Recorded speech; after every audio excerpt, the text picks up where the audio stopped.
Goeiemôre, ja, hierdie week wil ek met jou stil staan oor wat die Heilige Gees regtig vir ons doen. Wat beteken dit om die Heilige Gees te ontvang in jou lewe? En in Johannes 14 vers 6 tot 18 sê, lees ek sal die Vader vra en hy sal vir julle 'n ander trooster gee om vir ewig by julle te wees. Julle kan natuurlik daaraan dink dat die disippels se harte swaar was toe Jesus hierdie woorde gespreek het, want hulle het agtergekom iets gaan verander. Jesus praat dan van sy weggaan en sy vertrek en hy is die een wat hulle altyd laat veilig voel het. Onthou julle, hy is die een wat die storm stil gemaak het. As daar siek mense was hy die geneesheer en hy gaan dan nou nie meer fisies by hulle wees nie. Ek dink dit sou hulle verskriklik bang en vreesagtig gemaak het. En tog sê Jesus iets ongelooflik. Hy sê julle gaan nie alleen wees nie. Hy beloof die Heilige Gees en die Trooster. Ons leef in 'n wêreld waar mense diep eensaam is. Al is jy omring met baie mense, dra party mense hierdie stiltes binne in hulle in pyn en dan gee hulle vir jou 'n glimlag aan die buitekant, maar binnekant val hulle uitmekaar.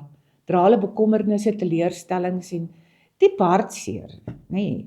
Maar daar is mense wat ook snags wakker lê en nie weet hoe om met hierdie vrees en eensaamheid te deel nie. Maar niemand weet daarvan nie.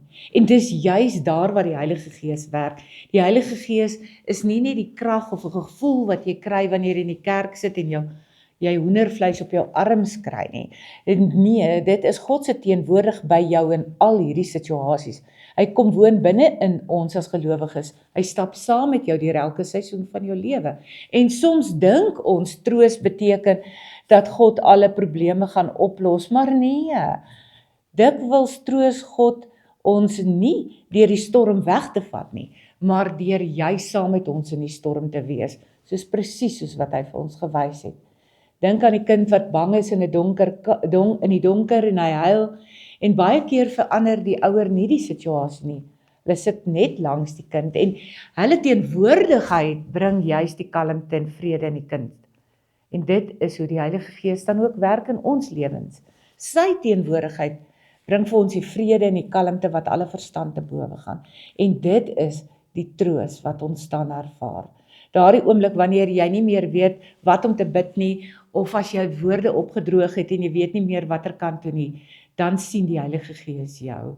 God sien jou, hy vergeet jou nie, hy loop nie weg wanneer dinge vir jou moeilik raak nie. Dis juis die trooster wat dan die kalmte binne in jou lê en vir jou identiteit gee, nie deur jou mislukkings nie, maar deur jou juis kindskap van God.